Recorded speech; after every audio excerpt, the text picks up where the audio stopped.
नमस्कार, news India आप देख रहे हैं। मैं आपके साथ सागर मिश्रा। छत्तीसगढ़ में विधानसभा चुनाव के दिन देखा गया कि वहां पर पहले चरण का चुनाव हुआ, लेकिन वहां पर 90 विधानसभा सीटें हैं। कांग्रेस की सरकार बेशक है, लेकिन कहा यह जा रहा है कि इस समय बीजेपी का दबदबा बढ़ गया है। लेकिन क्या बीजेपी के लिए यह इम्तिहान इतना आसान होगा? सियासी घमासान वहां पर किस तरह से, और आखिर वहां की जनता क्या कहती है, रिपोर्ट के जरिए आपको दिखाते हैं छत्तीसगढ़ में किसका पलड़ा है भारी।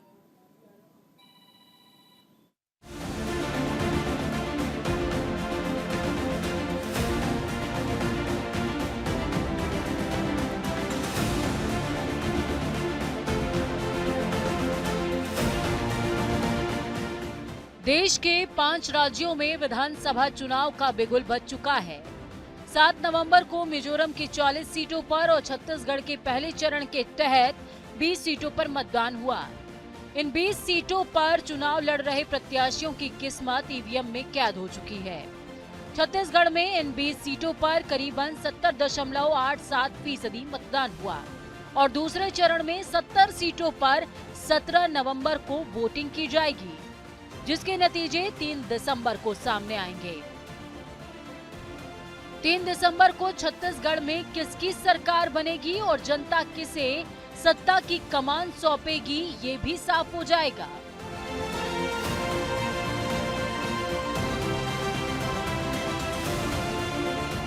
छत्तीसगढ़ विधानसभा चुनाव के पहले चरण में 20 सीटों पर चुनाव खत्म हो चुका है, जिसके बाद अब 70 सीटों पर मतदान को लेकर घमासान जारी है। एक तरफ देश के प्रधानमंत्री छत्तीसगढ़ में ताबड़तोड़ प्रचार कर रहे हैं, तो वहीं दूसरी तरफ कांग्रेस अपने किले को बचाने के लिए पूरी कोशिशें कर रही है। इस बार कांग्रेस और बीजेपी ने नए चेहरों पर ज्यादा भरोसा जताया है। बीजेपी ने करीबन 40 से ज्यादा सीटों पर नए प्रत्याशी मैदान में उतारे हैं, तो वहीं कांग्रेस की तरफ से 30 से ज्यादा नए उम्मीदवारों पर दांव खेला गया है। छत्तीसगढ़ में विकास या तो पोस्टर और बैनरों में दिखता है या फिर कांग्रेस के नेताओं की तिजोरी में दिखता है। कांग्रेस ने छत्तीसगढ़ को अगर दिया है तो वो है झूठा प्रचार और घोटालेबाज सरकार। महादेव ऐप में प्रधानमंत्री की क्या संलिप्तता है उसको बताना चाहिए, क्योंकि न महादेव ऐप बंद हुआ है न एपीके बंद हुआ है, वो अभी भी लगातार चल रहा है। भारतीय जनता पार्टी संलिप्तता क्या है? प्रधानमंत्री क्यों संरक्षण दे रहे हैं और उनकी गिरफ्तारियां क्यों नहीं हो रही? महादेव बंद क्यों नहीं हो रहा? छत्तीसगढ़ के किले पर अपना परचम लहराने के लिए बड़े बड़े दिग्गज इन दिनों प्रदेश में डेरा जमाए हुए हैं। बीजेपी की तरफ से पीएम मोदी के अलावा गृह मंत्री अमित शाह, उत्तर प्रदेश के मुख्यमंत्री योगी आदित्यनाथ, जेपी नड्डा समेत तमाम नेता रैलियों के जरिए जनता से संपर्क साधने की कोशिश कर रहे हैं। तो वहीं कांग्रेस की तरफ से भी कांग्रेस सांसद राहुल गांधी, कांग्रेस महासचिव प्रियंका गांधी, भूपेश बघेल और मल्लिकार्जुन खड़गे मोर्चा संभाल रहे हैं। जो मुख्यमंत्री है उन्होंने ढेर सारे घपले घोटाले, हजारों करोड़, अंतर क्या होता है? केंद्र में मोदी जी की सरकार है। मोदी जी ने चंद्रयान भेजा चंद्रमा पर, तो वो पॉइंट का नाम शिव शक्ति पॉइंट देकर भगवान शंकर के श्रद्धा व्यक्त करने का काम किया। और यहां कांग्रेस की सरकार है, उन्होंने क्या करा? महादेव ऐप से जुड़ के सट्टा खोलने का काम करा। अरे भाई शर्म करो, शर्म करो, कम से कम महादेव को तो छोड़ देते। नेता कहते हैं देखो आदिवासियों को हिंदी सीखनी चाहिए, छत्तीसगढ़ी मत सीखिए, अंग्रेजी मत सीखिए। मगर आप किसी भी बीजेपी के नेता से पूछो कि भैया आपका जो बच्चा है वो इंग्लिश मीडियम में पढ़ता है, हिंदी मीडियम में पढ़ता है, तो आपको जवाब दें हमारा तो बेटा इंग्लिश मीडियम में पढ़ता है। अगर आपका बच्चा इंग्लिश मीडियम में पढ़ता है तो आदिवासी का बच्चा इंग्लिश मीडियम में क्यों नहीं पढ़ सकता? अगर आपका बच्चा सपना देख सकता है तो आदिवासियों का बच्चा, दलितों का बच्चा, पिछड़ों का सब बच्चा सपना क्यों नहीं देख सकता? छत्तीसगढ़ विधानसभा के चुनावी रण में अब दूसरे चरण के लिए चुनाव का समीकरण यहां के स्थानीय मुद्दों पर निर्भर रहेगा। कांग्रेस बीजेपी दोनों ही दल अपने अपने घोषणा पत्रों में धान, किसान, बोनस, कर्जा माफी, महिला सशक्तिकरण जैसे मुद्दों को लेकर प्रचार तो कर ही रहे हैं, साथ ही स्थानीय मुद्दों को भी पूरी तवज्जो दे रहे हैं। लेकिन सवाल ये भी है कि क्या इस बार बीजेपी कांग्रेस के किले को भेद पाएगी? Bureau report, news India. तो चलिए चर्चा की शुरुआत करते हैं। रुद्र प्रताप सिंह पॉलिटिकल एक्सपर्ट, परविंदर सट्टी भी जुड़ेंगे पॉलिटिकल एक्सपर्ट, आलोक वस्त जी नेता बीजेपी के आज के दिन स्टूडियो में बने हुए। चलिए चर्चा की शुरुआत करते हैं। छत्तीसगढ़ की बात करें, जहां पर कहा यह जा रहा है कि मौजूदा समय में कांग्रेस का ग्राफ थोड़ा सा तो डाउन हुआ है और यही आने वाले परिणामों में मुश्किल अब खड़ी कर सकता है कांग्रेस के लिए। इसलिए शायद बीजेपी थोड़ी खुश भी है, क्योंकि इस समय वहां की राजनीतिक गलियारों में कांग्रेस के जो हलचल है, आलोक जी, वो किसी से छुपी नहीं है और इसीलिए मौके बन गए आप लोग के लिए। देखिए सागर जी, कांग्रेस का इतिहास रहा है घोटालों का। ये कोई नई बात नहीं है। अगर बीजेपी में भी कोई घोटाला आता तो आपके लिए एक नई बात होती। 9 वर्षों की सरकार में एक भी घोटाला का जिक्र तक नहीं आया कहीं। अनर्गल बातें लोग लगा दे कि अडानी से ले रहे हैं, उससे ले रहे हैं, फलाना कर रहे हैं, लेकिन कॉन्क्रीट प्रूफ या पुल टू द कोर्ट कोई मामला नहीं। यहाँ पर जो ये महादेव एक्ट में साफ साफ उसने इनके बेटे की संलिप्तता बताई है, तो अगर इतना धुआं उठा है तो कहीं ना कहीं आग तो होगा ही, और वो इनको भुगतना ही पड़ेगा। क्योंकि मोदी के रेजिम में कोई भी आदमी, चाहे वो किसी भी दल का हो या कैसा भी हो, किसी भी पद पर हो, अगर उसने स्टेट एक्सचेकर का या सेंट्रल का पैसा अपने खाते में या अपने उपयोग में लिया है तो वो बख्शा नहीं जाएगा। पाताल से भी खोदकर उसको लाकर सजा दी जाएगी। और इस क्रम में ये कवायद इनके ऊपर भी अब चालू होगी जी। और जिस तरीके से वहां खनन घोटाले हुए हैं और जिस तरीके से वहां पर ग्राफ गिरा है, सारे जितने भी मापदंड हैं, आपने मोदी जी को भी थोड़ी देर पहले सुना था, हम अपने कल्याणकारी योजनाओं, उन्होंने 6000 घर बनाए, हमने 10 लाख घर बनाए। 6000 घर उन्होंने बनाए इतने सालों में। तो देयर इज नो कंपैरिजन। एक होता है ना कि कंपैरिजन कर लो, कहाँ राजा भोज, कहाँ भोजू तेली, कहाँ मोदी जी का परफॉर्मेंस, कहाँ कांग्रेस का परफॉर्मेंस। हम जनता के बीच अपने किए गए काम के बदौलत और उसकी डिलीवरी अंतिम पायदान के आदमी के पास नहीं। लेकिन आलोक जी, पीएमओ को जब चिट्ठी लिखी गई थी कांग्रेस की तरफ से, जब रमन सरकार में घोटाला हुआ गरीबों के राशन को लेकर, 36,000 करोड़ का सर वो घोटाला था, आय से ज्यादा संपत्ति को लेकर भी घोटाला था, अभी उन सब की भी जांच हो रही है। देखिए जिसकी सरकार आती है, सर आरोप तो लगते हैं। मुझे एक चीज बताइए, हाँ। छत्तीसगढ़ के मुख्यमंत्री का ये पूरा कार्यकाल पूरा हो गया, अगर रमन सिंह के ऊपर घोटाले की बात थी तो क्यों नहीं उसके ऊपर, उनके ऊपर कार्रवाई हो गई? कौन रोक रहा है? अगर रमन, मैं आज आपके प्रेस्टिजियस चैनल पर खुलेआम करता हूं, अगर सर अगस्त 2023 में चिट्ठी लिखी गई, आरोप पे लगाया गया, कहा यह गया कि इन घोटालों की जांच होगी। सर अभी जांच अभी पूरी नहीं हुई है, हो सकता है आरोप सिद्ध हो जाए आने वाले समय जब प्रक्रिया आगे बढ़ेगी। अगर हाँ, ये बात सही है, nobody should be judged guilty unless proved by the court. किसी को भी आप गलत मत बोलिए जब तक वो सजायाफ्ता ना हो जाए। ठीक है, रुद्र जी हैं पॉलिटिकल एक्सपर्ट हैं। रुद्र जी, क्या लग रहा है मौजूदा समय में जो कांग्रेस पर आरोप लगे महादेव ऐप को लेकर, जिस तरह से राजनीति लगातार जारी है छत्तीसगढ़ में, पीएम नरेंद्र मोदी खुले मन से अब इस बात का देखिए जिक्र अब कर रहे हैं, ऐसा नहीं लग रहा है कि वो जो एक बड़ा वोट बैंक था अब वो तब्दील हो सकता है बीजेपी के पाले में? जी सागर जी, एकदम हो सकता है। कारण क्या है कि अपने देश में आपने देखा होगा कि भ्रष्टाचार बहुत बड़ा मुद्दा है जी। और भ्रष्टाचार के इस मुद्दे में जो आरोप लग रहा है वो सीधे मौजूदा मुख्यमंत्री के ऊपर लग रहा है। और आपने देखा होगा कि इस चुनाव से पहले, इस आरोप के लगने से पहले, जो वहां पर केवल आप देखेंगे कांग्रेस इस तरह से चुनाव में दिखाई दे रही है कि कांग्रेस वहां बहुत आसानी से सरकार बनाने जा रही है। लेकिन इस भ्रष्टाचार के आरोप लगने के बाद आप देख रहे हैं कि स्थिति बदल गई है जी। और सारे मुद्दे एक तरफ हो गए हैं और आज के समय में केवल ये मुद्दा सामने से आ रहा है कि मुख्यमंत्री के ऊपर भ्रष्टाचार के आरोप लगे हैं। दूसरी चीज क्या बात हुई कि जो इस पूरे मामले में देखिए, जो व्यक्ति खुद कह रहा है कि वो उसका मालिक है, वो खुद आरोप लगा रहा है। ऐसा नहीं है कि जांच एजेंसियां कह रही हैं या कुछ कर रहा है, वो वीडियो बना करके, और शायद पूरे एविडेंस के उसके वीडियो में जो आ रहा है कि उसने पूरे एविडेंस के साथ भेजा है। ठीक है रुद्र जी, प्रीति चौहान हमारी सहयोगी भी जुड़ गई हैं, छत्तीसगढ़ में इस समय मौजूद हैं। प्रीति बताइए।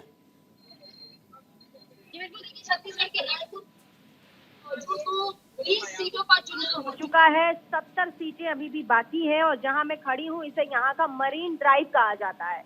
और हम कोशिश भी कर रहे थे कि यहाँ पे मरीन ड्राइव में हमें लोग मिल जाएं जिनसे हम बातचीत कर पाए। तमाम लोग हैं, लेकिन आपको पता है कि कल धनतेरस है, उसके बाद फिर दिवाली है, तो लोग उसमें बहुत ज्यादा मशरूफ है।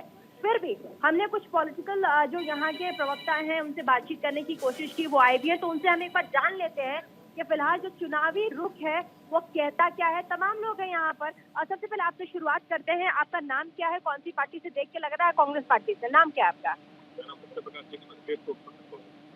कहाँ चुनावी लहर क्या बह रही है? चुनावी लहर ये बह रही, छत्तीसगढ़ बोल रहा है कक्का वापस आएंगे। कक्का वापस आएंगे। आपका नाम क्या है? मेरा नाम अर्जुन अमित श्रीवास्तव है। मैं यूथ कांग्रेस का स्पोक्स पर्सन। कक्का क्यों वापस आएंगे? कक्का देखिए मैम, पहली बात तो मैं यूथ हूँ तो यूथ की बात करूंगा और स्टूडेंट हूँ तो स्टूडेंट की बात करूंगा। इस प्रदेश में पिछले 5 सालों में कांग्रेस की सरकार ने विभिन्न क्षेत्रों में काम किया, पर एजुकेशन के मामले में सबसे ज्यादा काम किया। स्वामी आत्मानंद स्कूल हमें हमारी सरकार ने बनाए और वो स्कूल ऐसे स्कूल है जो यहाँ रायपुर के नंबर 1 प्राइवेट स्कूलों को भी अपनी एजुकेशन और इंफ्रास्ट्रक्चर। आप क्या है? Media coordinator Congress. क्यों शिक्षा के नाम पे क्यों वोट दे भूपेश सरकार को? देखिए, स्वामी आत्मानंद स्कूल के नाम से जो हमने स्कूलें खोली है, अभी जो हमारे देखेंगे हम केजी से लेकर पीजी की जो शिक्षा दे रहे हैं, लेकिन ये तो केजरीवाल का मॉडल है, शायद वो फॉलो कर रहे हैं आप लोग। नहीं, केजरीवाल जी का आप देखेंगे यहाँ पर शिक्षा दे रहे हैं, स्कूल में भी आप देखेंगे तो प्राइवेट स्कूल के मायने में हमारी सरकारी स्कूल जो है जितनी सुंदर है उतनी प्राइवेट स्कूल है। भाजपा के भी प्रवक्ता यहाँ पर नजर आ रहे हैं। ये देखिए, बीजेपी के भगवा इस शोले के साथ बीजेपी कमल फूल इन्होंने लगाया, वही लगाया तो हुआ है आपने, ये गेटअप तो है, लेकिन भाजपा का एक भी झंडा मुझे फिलहाल रायपुर के इन तमाम इलाकों में या फिर चुनावी प्रचार में अभी फिलहाल इधर भी आप देख लीजिए, एक भी झंडा आपको नजर नहीं आ रहा होगा। क्यों ऐसा? कांग्रेस का आ रहा है। आप कंपेयर कांग्रेस से करेंगे? सीएम की दौड़ है ये।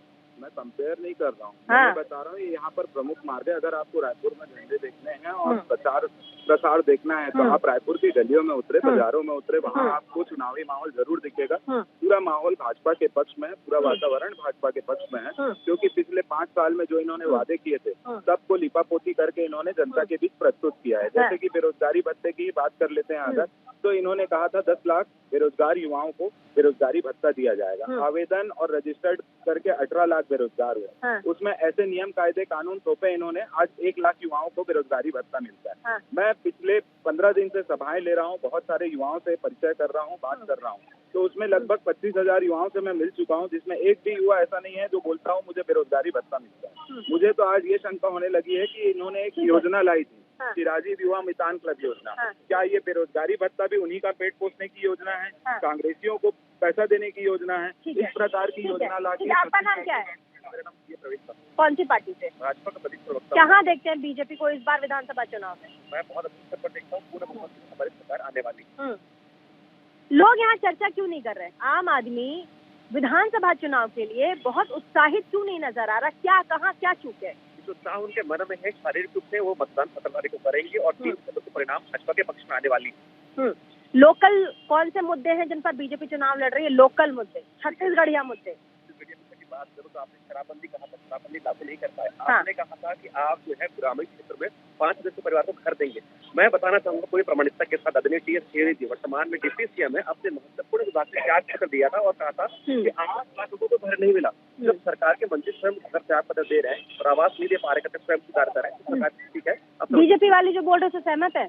देखिए, झूठ भ्रम फैलाना ही ऊपर से शुरू हो जाता है। मोदी जी से लेके यहाँ तक, मोदी जी आते G20 होता नहीं करा देते, G20 बाहर विदेशों तक नाम करा देते। आपको पसंद नहीं विदेशों में देश का नाम हो? G20 हुआ नहीं, उसकी मैं बात कर रहा हूँ। G20 भी पसंद नहीं है? अरे मैं पूरी बात, G20 यहाँ हुआ नहीं था और उन्होंने बोल दिया कि G20 रायपुर में हो गया। मैं यही कहने वाला। देखिए, एक बात मैं बोलूंगा, झूठ और भ्रम कैसे फैलाते? देखिए, मैं सीधे तौर पर बात कर रहा हूँ, जो आवास की बात की, हमने 5 साल में 11 लाख से ज्यादा आवास बनाए, 2100 करोड़ मोदी जी को भेज दिया। उसके बाद उन्होंने एक स्वीकृति नहीं दी। 2 साल में स्वीकृति क्यों नहीं दी ये बताए। अब पिछले 5 साल जब इनकी सरकार थी, फिर लास्ट में इनके 5 साल था, उसमें इन्होंने सिर्फ और सिर्फ 2 लाख की जगह घर बनाए और शहरी आरोप है। आरोप ये है कि सरकार मंत्री ने कहा है कि सरकार ने 562 करोड़ जो अपने हिस्से का होता है वो नहीं दिया। और सरकार के अगर मंत्री स्वयं स्वीकार कर रहे हैं तो ये प्रमाणित होता है। इनके अंतर्गत चरम सीमा पर है कि अपने मंत्री की बात नहीं कर रहे हैं। मैं आपको डेटा दिखा सकता हूँ, डेट पोस्ट कर रहा हूँ। 16 जुलाई 2022 को टी एस शेरी जी ने त्याग पत्र दिया है। ये कांग्रेसी मित्र अपने टी एस शेरी जी को मानते नहीं, क्योंकि अलग अलग गुटों में बटे हुए बघेल जी के गुट वाले हैं, इसलिए टी एस शेरी जी की बात को कहाँ मानेंगे। इस प्रकार कांग्रेस वाले बोल रहे महादेव का मुद्दा बहुत छोटा है, इससे कक्का का कुछ नहीं होगा। कक्का का क्यों होगा कुछ? ये तो छत्तीसगढ़ की जनता और छत्तीसगढ़ के युवाओं के बीच का विषय है। छत्तीसगढ़ की जनता और छत्तीसगढ़ की युवाओं को किस प्रकार इन्होंने सट्टेबाजी के माहौल में और इस गैम्बलिंग के माहौल में डाल करके उन युवाओं को, उन घरों को लूटने का काम किया है। कितने ही घर इस पैसे के लिए इन लोग किस स्तर के लोगों से वसूली करवाते होंगे और उन लोग को किस प्रकार परेशान किया जाता होगा। तब जाकर के आज ईडी ने ये आरोप लगाया है कि 508 करोड़ की तो पुष्टि कर दी ईडी ने। 13,000 पन्नों का एक डाटा दे दिया। आरोप लगाया विदाउट एनी एविडेंस। अच्छा, 13,000 पन्नों का जो डाटा प्रस्तुत किया था ईडी ने, वो भी क्या सिर्फ आरोप है? क्या उन 13,000 पन्नों का अध्ययन करने का समय है उनके पास? अगर उसका अध्ययन कर लेते तो उनको समझ में आ जाता कि ये आरोप है कि सबूतों के साथ है। आरोप लगाने का काम इनका है। जल्दी से। बस मैं 3 सवालों से ज्यादा मैंने 3 सवाल पूछे। पहला, जो ईडी ने कैश जमा किया, जिसके अधीनदार जो नाम आता, उसको जो गाड़ी उन्होंने दिखाई है फोटो में, वो गाड़ी का रजिस्ट्रेशन किसके नाम पे? मोहन अग्रवाल, जो इनके बिलासपुर जो विधायक पूर्व मंत्री, उनके भाई अमर अग्रवाल के भाई। ठीक, पहला सवाल। दूसरा, मैं बोलूंगा ईडी का वकील ने बहुत बड़े मीडिया हाउस में उन्होंने एक स्टेटमेंट दिया कि ईडी के जो कैश है दुबई से है, मतलब 508 करोड़ दुबई से इंडियन करेंसी। सबसे बड़ी बात, दुबई से इंडियन करेंसी दिल्ली होते हुए छत्तीसगढ़ आया। भाई तो इंडियन गवर्नमेंट क्या कर रही थी? ये सबसे बड़ा बहुत बड़ा आरोप है, क्या कहेंगे? हवाला ऐसी तो होता है भाई साहब, आपको पता नहीं है हवाला।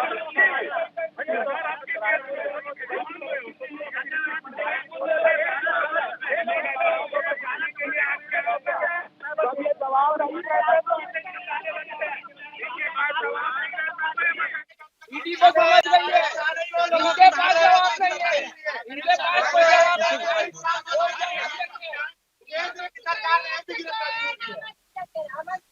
पार्टी से समर्थन करते थे, पार्टी को वोट करिएगा ना 17 तारीख को। किसान है, क्या कह रहे हैं?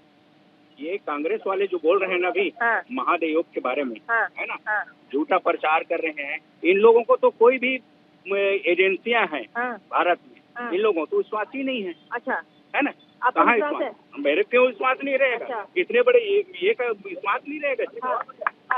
ठीक है, इनको भरोसा है। आम आदमी कह रहे हैं कि मैं आम आदमी हूँ, कांग्रेस पार्टी को अपने देश की एजेंसियों पे भरोसा क्यों नहीं है? हमारी सरकार एक जांच कर रही थी, 500 से ज्यादा लोगों को गिरफ्तारियां हो। ठीक है, ईडी एक बार भी नहीं आई। मगर जैसे ही फोटो वायरल होता है, रमेश बैस के साथ हो, प्रेम पांडे के साथ, जो फोटो वायरल होते हैं, उसके बाद ईडी की एंट्री हो जाती है। और सबसे बड़ी एक महत्वपूर्ण बात को बताना चाहूंगा, जब छत्तीसगढ़ पुलिस यूपी जाती है 9 लोगों को गिरफ्तार करने के लिए, तो वहाँ यूपी पुलिस बोलती है भाई इनके ऊपर तो हमने केस करा, हम इनको पकड़ेंगे, तो उल्टा छत्तीसगढ़ पुलिस को ऊपर फायर करते हैं। तो ये साफ दिखता है कि साजिश क्यों रही, सिर्फ और सिर्फ कक्का को बदनाम करने के लिए सरकार को इनका मुद्दे है। सरकार को बदनाम के लिए साजिश, राजनीतिक मुद्दे क्यों नहीं है? सरकार को बदनाम करने की साजिश करना चाहते हैं। व्हाट्सएप यूनिवर्सिटी वाला कोई व्हाट्सएप आया होगा, उसमें मैं आपको बताता हूँ। आपने कहा कि सट्टा मुद्दा नहीं है ना, यहाँ पर ना छोटे छोटे पैकेट में 5 ठेले जम जाएंगे, 50-50 रुपए का चरम जानना। पब्लिक का मुद्दा ये नहीं है। पब्लिक का मुद्दा क्या? पब्लिक को अधिकार है आपका। पब्लिक का मुद्दा क्या है?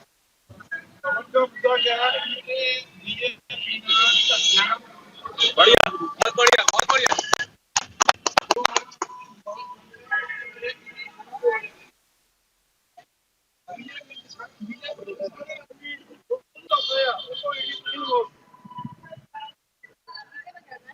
जी बताइए। देखिए, ये दोबारा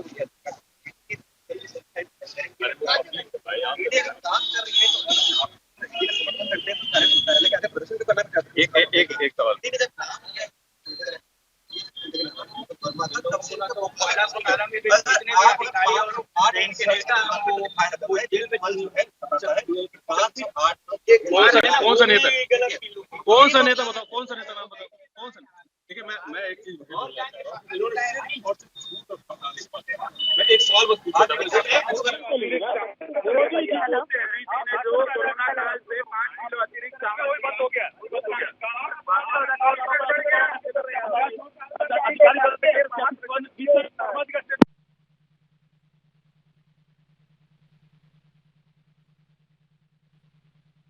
प्रधानमंत्री आदरणीय झूठ प्रधानमंत्री यशस्वी नहीं है। 5 किलो मुफ्त अनाज देने की घोषणा की।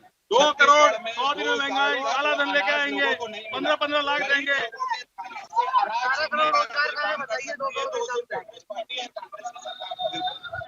अनुमानित 5,000 करोड़ का ये घोटाला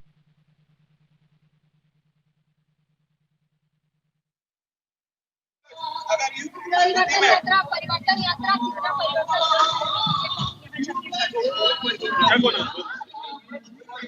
आप तो यही खड़ी है, किसने बताया? ओवर कॉन्फिडेंस नहीं है मैडम। 15 साल में बीजेपी सरकार ने नहीं, पिछले 5 साल में जितना हम लोग एक काम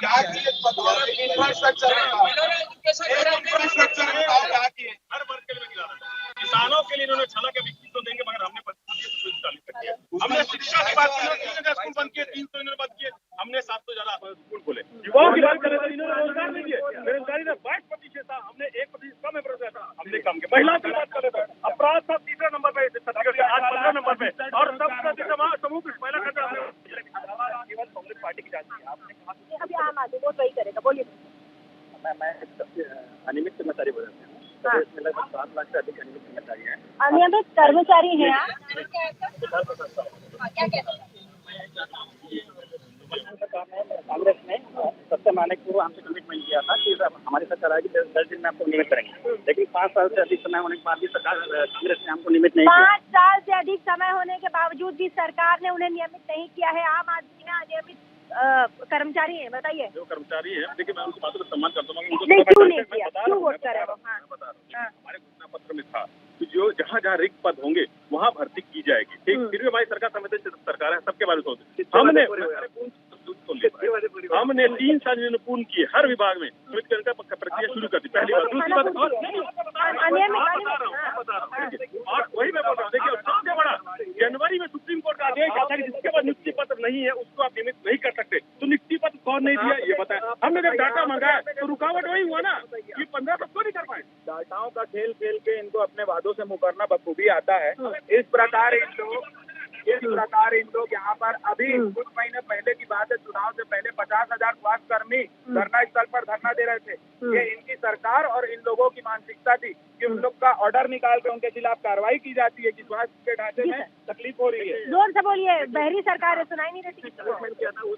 नहीं, वो दोनों सरकार, बोलिए। हाँ, कमिटमेंट किया था कि प्रदेश से संविदा दैनिक वेतन होगी, आउटसोर्सिंग में बंद करेंगे, ये सारी चीज इसमें 5 साल में किया नहीं। हम चाहते हैं कि आप किस आधार पर हम इसको वोट करें, किस आधार पर वोट करें भाई, किस आधार पर वोट करें? एक बार कहाँ रोजगारी, क्या रोजगार विकास का मुद्दा नहीं है?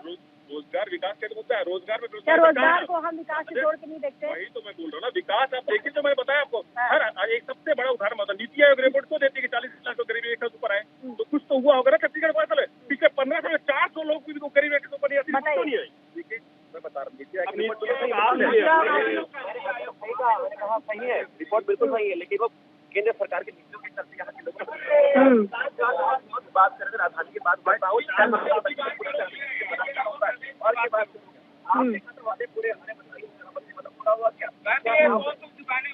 कहा है शराबबंदी हुआ, बताइए कोई शराबबंदी की दुकान बंद नहीं हुई। शराबी घोटाले करने वाले और खान घोटाला करने वाला और प्रदेश का या देश का पहला सरकार है जो गोबर के घोटाले कर रही है। गोठान घोटाला अलग, गोबर घोटाला क्या है भाई? गोबर घोटाला इनका आरोप होता है। देखिए छत्तीसगढ़ में भाजपा मुद्दाहीन हो चुकी है। एक सेकंड भैया, सुनने का साथ रखिए। छत्तीसगढ़ प्रदेश में भाजपा की पार्टी मुद्दा विहीन हो चुकी है। इधर उधर से मुद्दे लाकर जबरदस्ती कांग्रेस पार्टी की छवि को खराब करने का इनका काम है। जबकि आप ये लोग अगर आरोप लगाते तो तथ्यों के साथ आरोप लगाइए, सिर्फ और सिर्फ एलिगेशन लगाकर कब तक? अगर गूगल में आप एलिगेशन का मतलब देखेंगे तो उसका मतलब होता है statement given without any proof. तो सिर्फ और सिर्फ प्रूफ के बिना ये लोग बात करते हैं।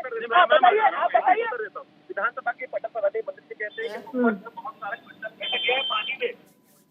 चलिए, शुक्रिया प्रीति आपका। रुद्र जी यहाँ पर मौजूद है, पॉलिटिकल एक्सपर्ट स्टूडियो में। जो आपने चर्चा की है, बातचीत की है वहां के लोगों से, उसी पर एक रिएक्शन इनका ले लेते हैं। रुद्र जी, मतलब की लड़ाई देखिए दिलचस्प हो चली है। जिस तरह से प्रीति जी ने वहां पर लोगों से बातचीत की, इसको देखकर अंदाजा आप लगा रहे होंगे। जी एकदम दिलचस्प हो गई है, क्योंकि चुनाव से पहले आप 1 महीने 15 दिन पहले आप देखेंगे कि बीजेपी एकदम लड़ाई में नहीं थी। वहां पर ऐसा लग रहा था कि कांग्रेस बहुत आसानी से अब दोबारा सरकार बनाने जा रही है। लेकिन जैसे जैसे चुनाव बढ़ते जा रहे हैं, वहां पर बीजेपी बहुत तेजी से इस गैप को कवर कर रही है। और आज जो आरोप लगे हैं मुख्यमंत्री के ऊपर, क्योंकि पार्टी के ऊपर आरोप लगने को नेता अपने हिसाब से कवर कर लेते हैं, लेकिन जो मुख्यमंत्री के ऊपर सीधा लगा है, जो अभी तक रमन सिंह पिछले 5 सालों से, भूपेश बघेल जो 5 सालों से अपनी एक अच्छी छवि के लिए जाने जाते थे, उनके ऊपर सीधा जो आरोप लगा है, उसका कांग्रेस को नुकसान होता दिखाई दे रहा है। क्योंकि अगर आप देखेंगे कि कांग्रेस का जो शीर्ष नेतृत्व है, वहां पर उनकी कोई मदद नहीं कर सकता। जैसे बीजेपी में आप देखते हैं कि बीजेपी के पास स्टार प्रचारक हैं, स्वयं जब नरेंद्र मोदी जी जाते हैं तो उनसे चुनाव के परिणाम में थोड़ा बहुत हमेशा फर्क पड़ने वाला होता है। लेकिन ये चीज कांग्रेस के साथ नहीं होती है। सारी लड़ाई भूपेश बघेल को खुद वहां लड़नी है, और अब वो खुद कमजोर होते वहां दिखाई दे रहे हैं, क्योंकि आरोप उन्हीं के ऊपर लगा है। अब जवाब उनको देना पड़ रहा है। वो अपने विकास के मुद्दों को, जो भी मुद्दों को लेकर अब तक चल रहे थे, उनको बताने की जगह अब वो ये सफाई देते चल रहे हैं। बिल्कुल, देखिए रुद्र जी, जो मौका मिला है बीजेपी को छत्तीसगढ़ में वापसी करने का, इस मौके को कैसे भुनाती है बीजेपी, ये देखने वाली बात होगी। शुक्रिया रुद्र जी आपका चर्चा में शामिल होने के लिए। तो छत्तीसगढ़ की लड़ाई देखिए बेहद दिलचस्प हो चली है। पहले चरण का चुनाव हुआ, 70 विधानसभा सीटें, जहां पर वोटिंग होनी अभी बाकी है। किस तरफ जाता है जनता का मूड, ये तो वक्त ही बताएगा। फिलहाल वक्त है एक छोटे से ब्रेक का। न्यूज़ इंडिया पर खबरें लगातार जारी हैं।